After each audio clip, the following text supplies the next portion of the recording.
Mahalaga ang sure na trabaho bilang mga marshal sa panahon ng operasyon ay nangangahulugang ang mga marshal ay may mahalagang papel na ginagampanan sa panahon ng mga operasyon.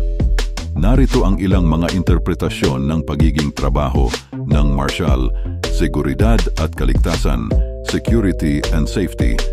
Ang mga marshal ay may pananagutan sa pagpapanatili ng seguridad at kaligtasan ng mga tao at mga kagamitan sa panahon ng mga operasyon. Pagsunod sa mga patakaran, compliance with policies. Ang mga marshal ay nagpapatupad ng mga patakaran at regulasyon upang matiyak ang maayos na pagpapatakbo ng mga operasyon. Pagkontrol sa crowd control. Ang mga marshal ay nagsisiguro na ang mga tao ay nasa ligtas na lugar at hindi nagkakagulo. Pagbibigay ng tulong, providing assistance. Ang mga marshal ay nagbibigay ng tulong sa mga taong nangangailangan, tulad ng mga taong nawawala o nasaktan.